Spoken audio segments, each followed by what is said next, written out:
Olá, é muito bom ter você aqui. Este é mais um capítulo do livro Mensagens Escolhidas Volume 1, escrito por Ellen Goldwhite. Para você ter acesso ao conteúdo completo deste livro e outras obras desta extraordinária escritora é só acessar as playlists do nosso canal. Diariamente nós publicamos aqui um novo capítulo de uma obra de Ellen White. Para receber a notificação de quando postarmos os próximos capítulos, não se esqueça de inscrever-se neste canal e ativar a notificação do sininho. Se estiver gostando, deixe seu like e compartilhe este conteúdo em seus grupos de WhatsApp. Boa audição! Gratidão! Mensagens Escolhidas, Volume 1, Capítulo 47. A verdade como é em Jesus. Dando seu Filho unigênito para morrer pelos pecadores, Deus manifestou ao homem caído um amor sem paralelo. Temos plena fé na passagem que diz: Deus é amor. 1 João 4:8. E todavia muitos perverteram vergonhosamente esta palavra, caindo em perigoso erro por causa de uma falsa interpretação de seu sentido. A santa lei de Deus é a única norma pela qual podemos avaliar a afeição divina.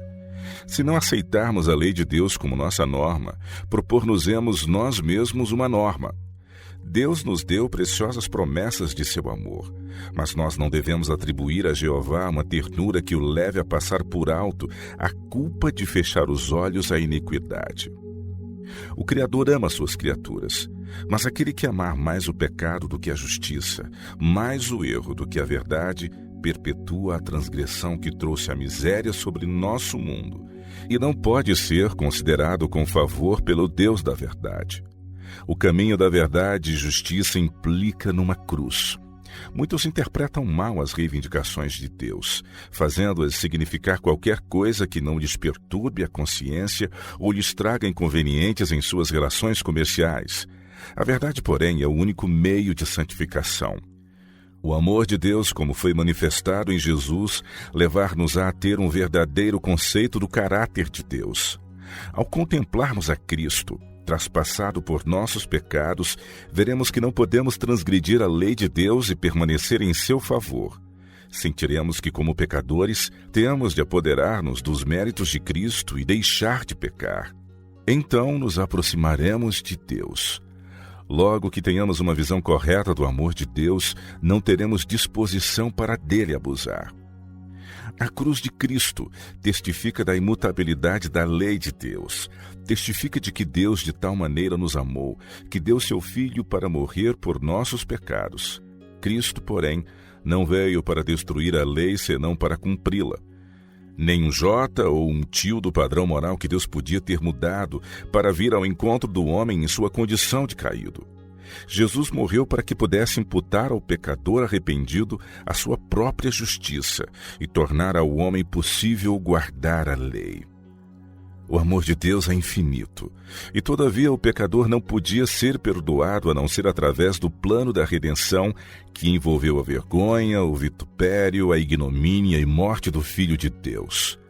Este fato deveria banir dos espíritos arrazoadores a ideia entretida por muitos que pretendem a santificação, ideia de que sua morte pôs termo à obediência à lei de Deus. Devemos todos os dias aprender do grande plano da salvação na escola de Cristo. Deixando de aprender, deixaremos de ser alunos na escola de Cristo. Mas se formos estudantes sob a instrução do Mestre Divino, abrir-se-nos-á o entendimento e aprenderemos coisas maravilhosas da lei de Deus. Andemos cuidadosamente perante o Senhor. Pensemos quantas vezes quebrantamos nossos votos e manchamos nossas melhores resoluções, quantas vezes na presença de grande luz nos volvemos de Deus e buscamos nossos ídolos. É altamente apropriado que nos humilhemos sob a poderosa mão de Deus. Maturidade na experiência cristã.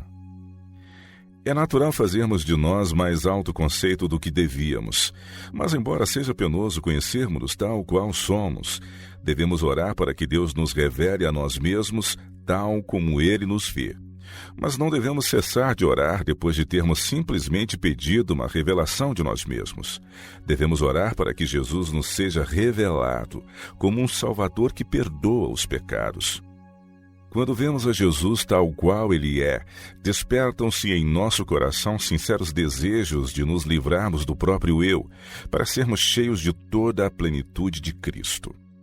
Sendo esta nossa experiência, faremos bem uns aos outros e empregaremos todos os meios ao nosso alcance para chegar à piedade. Temos de purificar a alma de toda a imundícia da carne e do espírito e aperfeiçoar a santidade no temor de Deus. O amor de um Deus santo é um princípio maravilhoso, capaz de mover o universo em nosso favor durante as horas de nossa prova e teste. Mas passado o período de nossa prova, se formos achados transgressores da lei de Deus, encontraremos no Deus de amor o ministro de vingança. Deus não se compromete com o pecado.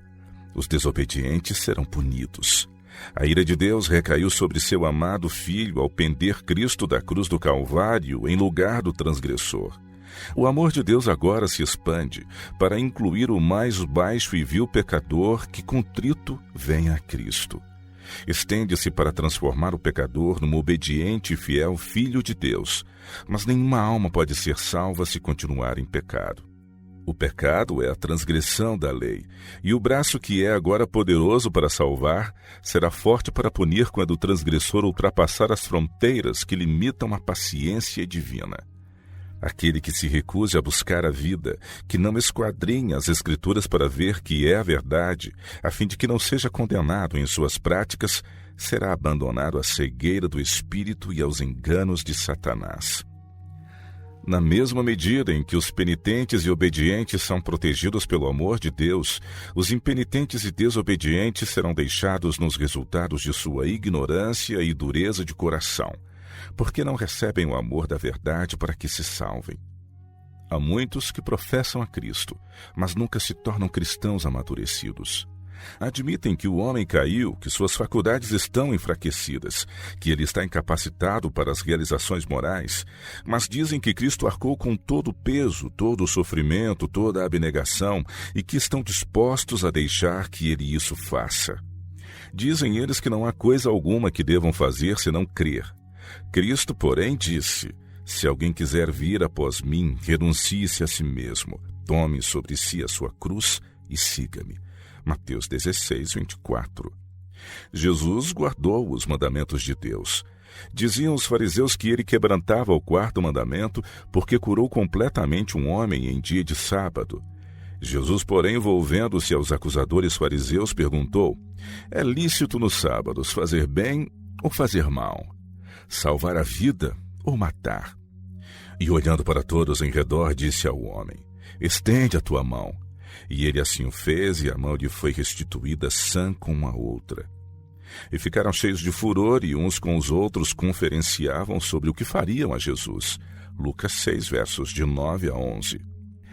Este milagre, em vez de convencer os fariseus de que Jesus era o Filho de Deus, encheu-os de ira porque muitos que haviam testemunhado o milagre glorificavam a Deus.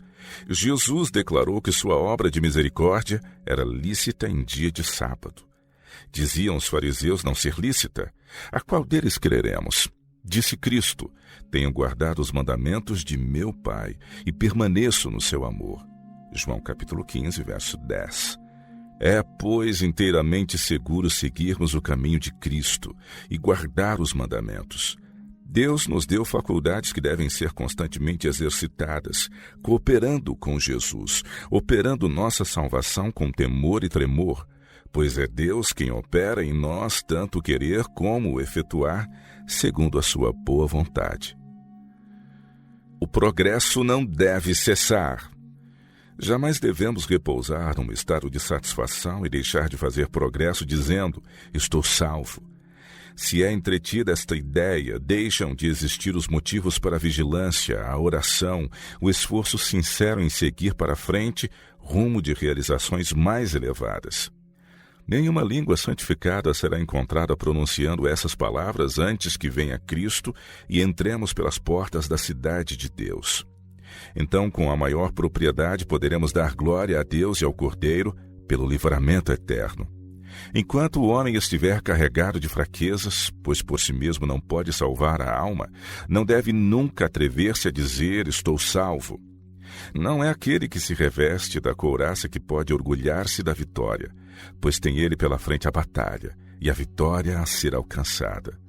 É o que persevera até ao fim que será salvo. Diz o Senhor: se ele recuar, a minha alma não tem prazer nele. Hebreus 10, 38.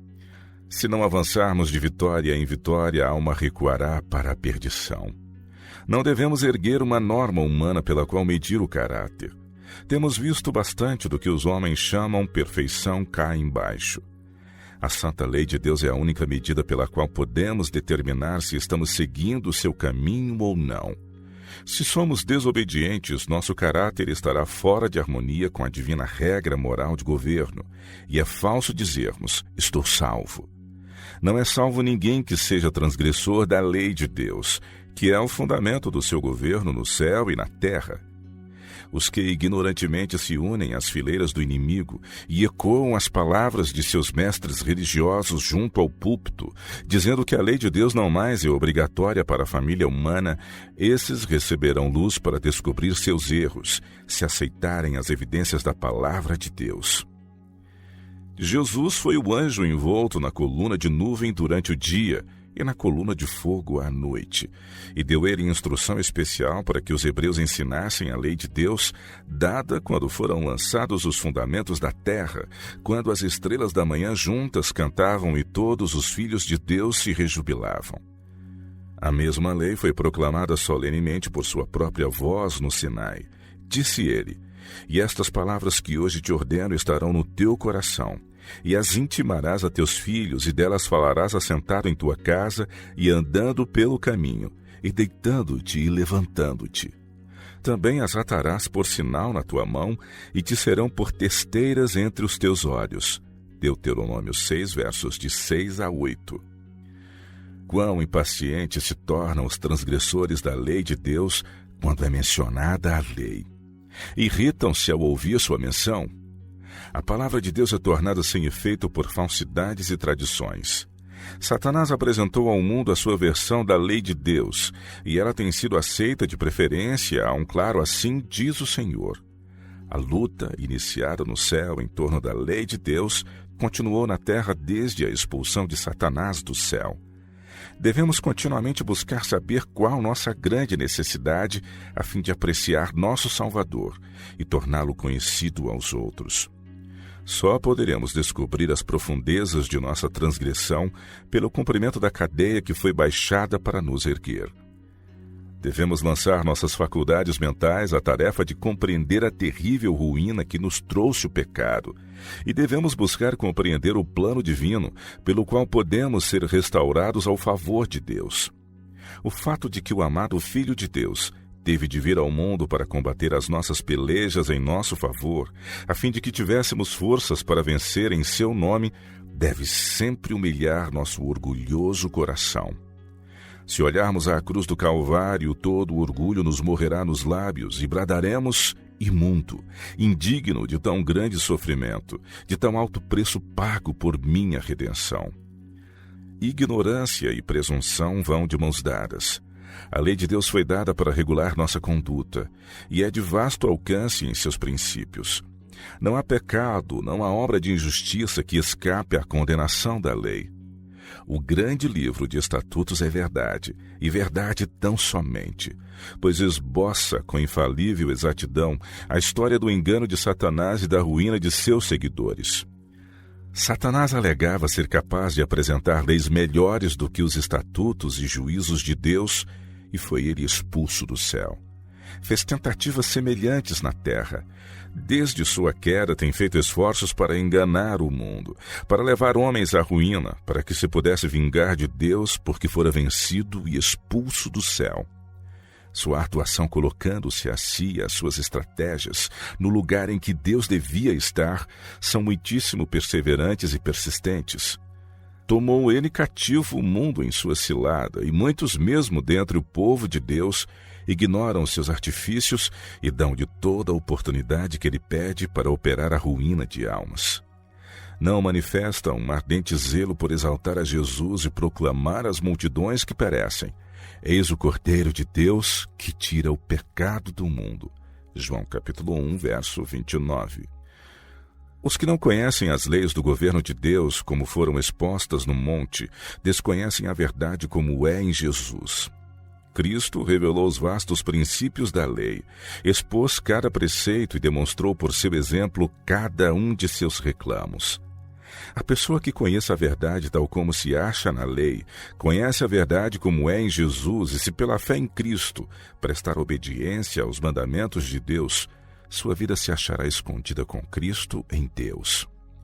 O conhecimento das reivindicações da lei extinguiria de nossa alma o último raio de esperança, se não tivesse sido provido ao homem um Salvador. Mas a verdade, como é em Jesus, é um cheiro de vida para a vida. O amado Filho de Deus morreu para que Deus pudesse imputar ao homem a sua própria justiça, e não para que o homem ficasse na liberdade de quebrantar a santa lei de Deus, como Satanás procura fazer crer os homens. Pela fé em Cristo pode o homem estar de posse do poder moral para resistir ao mal. Santificação, obra de toda a vida. A obra da santificação é obra de uma vida inteira. Tem de prosseguir constantemente. Essa obra, entretanto, não pode prosseguir no coração enquanto for rejeitada ou negligenciada a luz sobre qualquer parte da verdade. A alma santificada não se contentará em permanecer em ignorância, mas desejará andar na luz e buscar luz maior. Como o mineiro cava em busca de ouro e prata, assim o seguidor de Cristo buscará a verdade como a tesouros escondidos e avançará de uma luz para uma luz maior, sempre crescendo em conhecimento. Crescerá constantemente em graça e no conhecimento da verdade. O próprio eu tem de ser vencido. Todo defeito de caráter tem de ser discernido no grande espelho de Deus. Podemos descobrir se somos ou não condenados pela divina norma de caráter. Se estáis condenados, há um só procedimento a seguir. Tereis de arrepender-vos para com Deus, por causa da transgressão de sua lei, e ter fé para com nosso Senhor Jesus Cristo, como o único que pode purificar do pecado. Se quisermos alcançar o céu, temos de ser obedientes aos santos requisitos de Deus. Os que lutam legalmente não lutarão em vão. Crede apenas na verdade como é em Jesus e sereis fortalecidos para a batalha com os poderes das trevas. Os lutadores de outrora porfiavam por alcançar uma coroa perecível, e não deveríamos nós lutar por alcançar a coroa eterna? Satanás porá em campo todas as artes e artifícios para conseguir nossa ruína. Se vos assentardes com os que amam o comodismo, tendo nos lábios as palavras, estou salvo, e desrespeitardes os mandamentos de Deus, perder-vos-eis eternamente. Há em Jesus verdades que são terríveis para os comodistas, os indolentes. Há em Jesus verdade plena de suave alegria para os obedientes. É a alegria do Espírito Santo. Persuadi-vos, pois, a abrir a mente e o coração, para que possais ver todo o raio de luz que resplandeça do trono de Deus. Não é agora tempo para ficar indiferente, descuidado e amante dos prazeres. Cristo vem com poder e grande glória. Estais prontos? Estais abandonando vossos pecados? Estais vos santificando mediante a verdade, em resposta à oração de Cristo? Orou ele acerca de seus discípulos, santifica-os na verdade. A tua palavra é a verdade. João 17:17. Devem os pais criar os filhos na doutrina e admoestação do Senhor, educando-os de modo a amarem a vontade de Deus. É-nos impossível superestimar as vantagens da piedade juvenil. As impressões recebidas na juventude são para muitos duradouras como a eternidade. É na juventude que os estatutos e mandamentos de Deus são mais facilmente inscritos nas tábuas da alma. A instrução das crianças tem sido grandemente negligenciada. A justiça de Cristo não lhes tem sido apresentada como devia. O tempo de graça nos é concedido para que possamos aperfeiçoar o caráter para a eternidade. Quão solene, pais, é o pensamento de que vossos filhos estão em vossas mãos para os educardes e preparardes, a fim de que possam desenvolver um caráter que Deus aprove, ou um caráter do qual Satanás e seus anjos aproveitem de acordo com sua vontade. Jesus falou da coluna de nuvem e de fogo, ordenando ao seu povo que instruíssem seus filhos diligentemente acerca dos mandamentos de Deus. Quem está obedecendo a essa instrução? Quem está procurando educar os filhos do modo aprovado por Deus? Quem tem sempre presente que todos os talentos e dons de seus filhos pertencem a Deus e devem ser consagrados inteiramente ao seu serviço? Ana dedicou Samuel ao Senhor, e Deus revelou-se-lhe na infância e juventude. Devemos trabalhar muito mais por nossas crianças e pelos jovens, pois Deus os aceitará para fazerem grandes coisas em seu nome, no sentido de ensinarem a verdade aos de terras estrangeiras, aos que se acham nas trevas do erro e da superstição. Se fordes condescendentes com vossos filhos, satisfazendo os seus desejos egoístas, se neles animardes o amor do vestuário e desenvolverdes a vaidade e o orgulho, fareis uma obra que decepcionará a Jesus, que por sua redenção pagou preço infinito. Deseja ele que os filhos o sirvam com afeição indivisa. Pais, é uma grande obra fazerdes por Jesus que tudo fez por vós. Tomai-o como vosso guia e auxiliador. Deus não reteve de vós o melhor dom que tinha para dar, seu Filho unigênito. As crianças e os jovens não devem ser impedidos de ir a Jesus. Satanás procura prender a si as crianças como com cordas de aço, e vós só alcançareis êxito em levá-las a Jesus mediante resoluto esforço pessoal. As crianças e os jovens devem receber em seu favor trabalho mais fervoroso, pois são a esperança da igreja. José, Daniel e seus companheiros, Samuel, Davi, João e Timóteo, são exemplos brilhantes que atestam o fato de que o temor do Senhor é o princípio da sabedoria. Provérbios 9, verso 10. Temos de fazer mais fervorosos e decididos esforços se quisermos que o Senhor Jesus permaneça conosco como conselheiro e auxiliador. A luz que resplandece do Filho de Deus no Calvário pode conduzir ao lar todo peregrino. Há nele poder para purificar o coração e transformar o caráter. Trabalhe todo o verdadeiro cristão pelas crianças e jovens, apresentando-lhes a incomparável amabilidade de Jesus. Então os atrativos e as ilusões do mundo serão eclipsados e não verão vantagens por serem alcançadas na vereda da desobediência.